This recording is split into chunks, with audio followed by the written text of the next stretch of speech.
What's happening, people, and welcome back to my channel.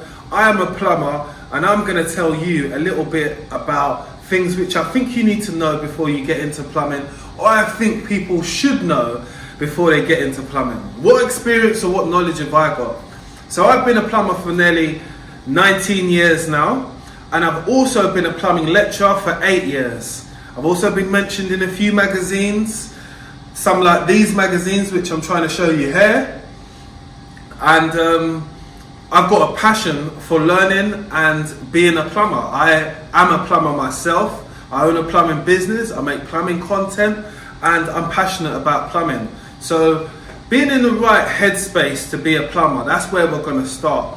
I think so many of us don't know what we want to do with our time or with our future. And to make those decisions now, it's kind of hard to do when you're quite young. I could tell you now today, plumbing is one of the best decisions which I've made for myself. But I had to make that decision for myself, and it couldn't be a decision which my mum, my dad, or someone else was trying to make for me, because it's going to be a part of my life for a long period, if I choose it to be. Because people who become plumbers and who are plumbers could tell you this simple fact: plumbing is a job for life. And I will definitely say that's very true, because I've not thought about having any other jobs apart from being a plumber or doing something within plumbing and that type of industry. So staying on topic, our question today is, what would I tell an apprentice plumber or someone who wanted to get into plumbing? Because that's what this video is all about. So that's why I had to give you some context in who I am first, to be able to explain my expertise or my knowledge myself, or the knowledge which I want to share with you today. So the knowledge I want to share with you today is that on the beginning of any journey to become an apprentice or to be getting into any trade, you want to ask yourself, why are you here? What do you mean by why? The cause, reason, or purpose for which know why you did it. So only you can answer that question, why you're here. Are you here because you've seen someone else do it? Are you here because someone else told you it's a lot of money? Are you here because your mum told you to do it, or your dad, or your uncle? Whatever person told you to do it in life, the only person that has to have an answer for it is yourself. Like I said earlier, I didn't think, well, I'm going to tell you now, I didn't probably think that I was going to be a plumber today from when I was 18, 19 going to college. No, I didn't. But I realized I wanted to do something which was physical with my hands and allowed me to think. Plumbing is a lot of logical things. So if you're a person that likes logical challenges, actually working stuff out, that's cool. But you've also got to work on your theory side of it. So you've got to understand your book side of it. So being a bookworm and reading up on stuff and understanding why you should not, and the reasons why, and being able to retain that bit of information to be able to deliver it to somebody in a terminology which they can understand. So this is where you're mixing your vocabularies, because you're going to learn a lot of words being a plumber. That's one thing. It does open your eyes to a lot of different words, because the words you have to use within the trade, it's important, because it's how we communicate amongst each other. You might be communicating with someone who is working in a shop, so they need to know inch and a quarter, inch and a half. It's just simple ways of just talking and being effective to what someone would want. Right. After learning if this is for you, I think personally you should always get your feet wet. What do I mean by that? I mean getting yourself some experience, either working with someone in the trade or being able to, first of all, you should start off by probably watching some content. I'm going to advise you to probably watch some of my content. It makes sense. I do Day in Your Life, so you can check some of those bits of content out. They've done very well on the shorts. And before I keep on going, I just want to remind you that I need you to be liked, shared and subscribed to this channel, because it's all about plumbing, it's all about helping people, it's all about me trying to give back to the followers and the people who have supported me amongst this time. So we're going to carry on now. So once you've understood if it's for you and what's your reasoning, you don't always understand your calling until a period after. So I would say that plumbing's kind of chose me in the way my life is set up. My uncles are plumbers, and I have a few other tradespeople in my family. So it's handy because I actually have the knowledge from my family who's willing to help me, but I also have studied myself and put myself into positions of bossing up and actually getting other jobs apart from not just being a plumber. I'm going to talk about them in my other episodes as well. So you found out what the reason why you want to do it. Getting your feet wet is another thing, getting some experience, and then understanding what is it that they do. Because I think a lot of people, before they get into a trade, they hear it's making money. Oh, they make loads of money. Research what is making money today. Because the average wage today for a plumber is, in the UK, is this. If you think that's getting money, that's fine, that's no problem. It is money at the end of the day. That is money there. That's money. But on the top end, I reckon a plumber could probably earn something like this. With some years of experience, I'm talking well over 10 years of experience.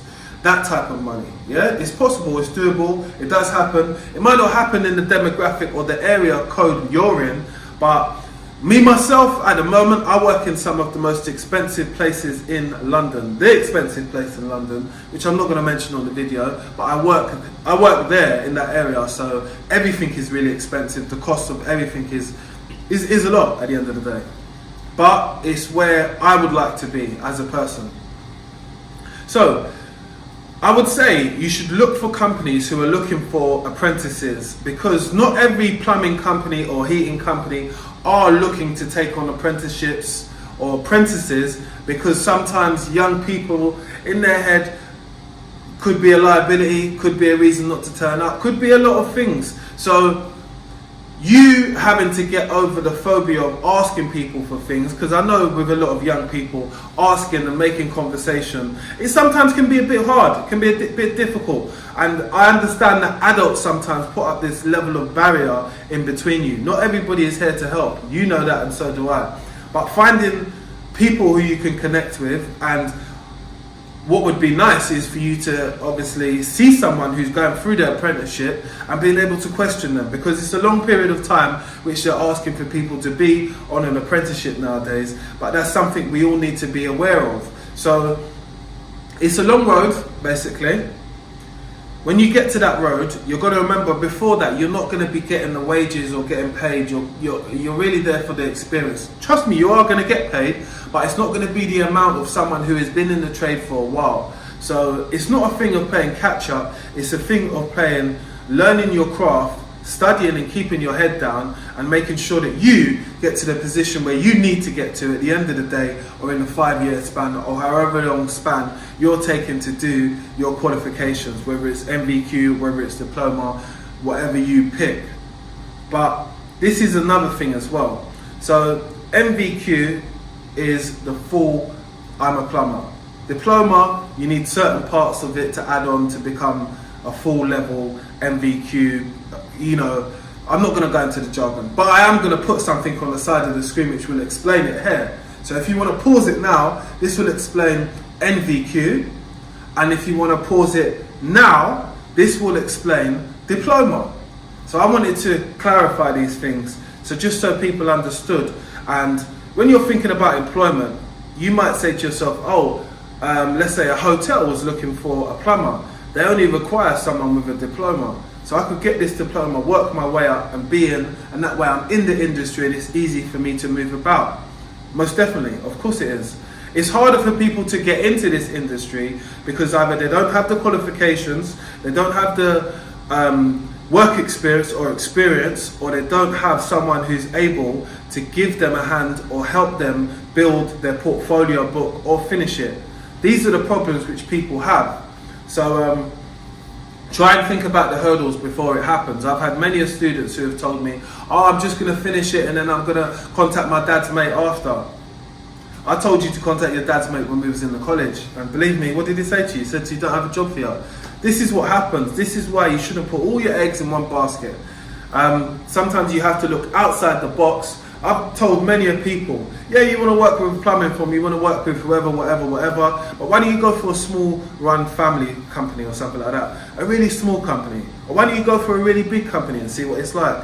The differences on how we're all going to be treated in all of those different scenarios are going to be different. So you've got to embrace the experience, suck it up like a sponge. That's what you've got to do. Suck up the knowledge, the skill, the experience, and the things people tell you along the way, because even someone who you feel might be an idiot or a bit stupid, you can always learn something from them. And I've learned that many a times at work. So never turn down your nose on someone showing you something or willing to say to you, hey, listen to this.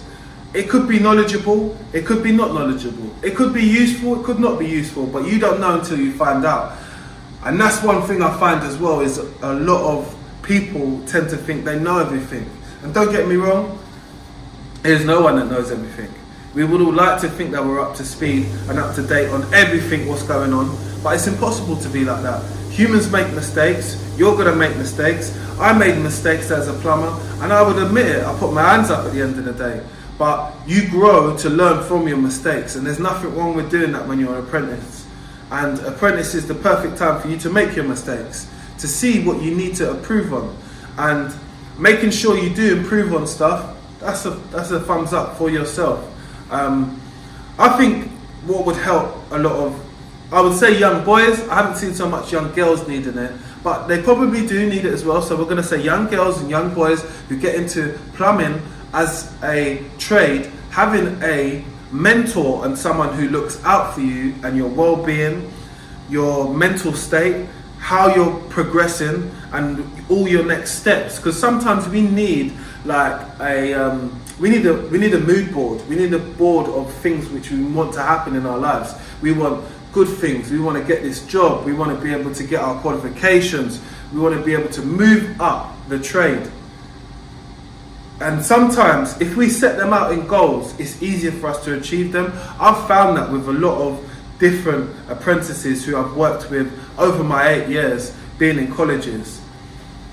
So that's one thing I would definitely say. And your college experience, while it's free and you've got time to bend pipe, you've got time to use the tools and work things out, use that time and work. Just get your head down. I know it's a mad distraction to come to college and meet loads of different guys and girls who are your age and blah, blah, blah. But you've got a job to do. After this college finishes, you're going to be on your own.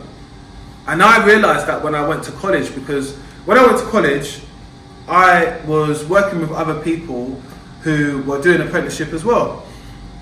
So they had the freedom of having money and moving up and down and doing jobs. Some were a bit more advanced than others.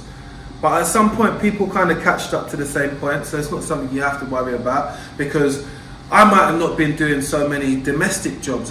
Might have just been doing basic plumbing, but I wasn't. I was doing it on the flip side. So when I was in my apprenticeship, we was changing sections on big boilers. We was doing gas work, because I used to work with a gas Coogly engineer at the time. So he's a Coogly engineer. That shows how old that was then. And I enjoyed all of those experiences. Let me try and put one little picture of me. This is when I was an apprentice. This is an old school picture. And this is a picture from my portfolio, which I'm telling you about. The portfolio which you have to submit, but which now you need a licensed plumber or someone who is a plumber to sign that off for you. Yeah, these are good moments, man. I'll always keep these good pictures, because this is the journey, and everyone has probably got some type of journey which no one can write for you, but only you can write for yourself. So I always say to my students, you've got a blank bit of paper, and that's like your life. And until you fill it up, someone else is going to fill it up with stuff what you want to do. And yeah, if you say you want to be a plumber, put that at the top of the page. How are you going to maintain to be a plumber? What are you going to do to get new skills? When are you going to stop learning? How are you going to build yourself? These are things which you need to know. If you had a plumbing company, just think about it from now, manifest it, and say to yourself, what would it be called? I came up with the name Mr. London Plumber. I think it's quite unique. I think I was surprised that nobody took the name at the time, but I've got it now. So that's my little baby and something which I've been working on. But I didn't have that idea and that aspiration when I was an apprentice that I wanted to have my own plumbing company and I wanted to do this type of stuff. No, I didn't. But I'm here now because I've been I've been consistent about what I want. And making up your mind is something which clicks for some people later than sooner, or at any point, but it's not a bad or a good thing at the end of the day. Some people get it now, some people don't get it now. It's not a problem. You're going to make up your mind what you want to do with your trade and your time, and if it's for you, off of your own accord. No one can do that for you. I would definitely say that going back to the choices which you make, you have to think them over. Think over what type of company you're going to be working for. Think what type of work you want to be doing. Like, I remember when I first got into plumbing, people would say, oh, what are you doing? Unblocking toilets and all that. I don't unblock any toilets. I haven't unblocked a toilet now to this date. So we're in the new year, 2024. I haven't unblocked a toilet in about a year and a half. I would, don't get me wrong, I have no reason to not turn up my nose to unblock a toilet. It's money at the end of the day. It's my job. But it's just something which I don't do at the moment. I don't really do it. I haven't done it in ages. I don't mind, but I do other work. And that's the thing about being a plumber, is that it's got so many branches. It is like a tree. You have to get that plumbing stalk in the middle to be able to grow your tree and to be able to do different things like drainage. You might become a specialist in whatever. Do you know what I mean? You could become a lot of things from a plumber, just having that plumbing background. Me, myself, I'm a multi-skilled engineer. Mechanically biased, that means that plumbing is my first trade. So bias means that you've got two trades to your belt. Right, I don't want to go on too much about that or about myself. I want to stick it onto the subject which we've been talking about, which is you becoming an apprentice. So think about the reasons why you want to do them. Focus on those reasons. Look at what route you're going to take to become a plumber. Investigate, study other plumbers. Investigate and study the market when it comes to what you might be earning or what you want to be earning. Is that possible for a plumber to be earning the money what you're saying? Yeah? Look at companies who are willing to take on specifically apprentices like yourself, if you're watching this video. And then try to find a peaceful place in yourself to ask yourself, do I enjoy what I'm doing? Do I enjoy this? Could I see myself doing it long term? Yes, no. Let me stick at it for a year. Give yourself a time frame. There's nothing wrong with doing that. But give yourself time to learn. This trade, you will not learn it overnight. You will not learn it in 4, 5 years, 6, 7, 8 years. I think personally, it takes a minimum of 10 years to get to a certain level. And we all want to be on a certain level for ourselves, to build self-confidence, to build skill, to build understanding, and to build knowledge. It takes time, nothing happens overnight.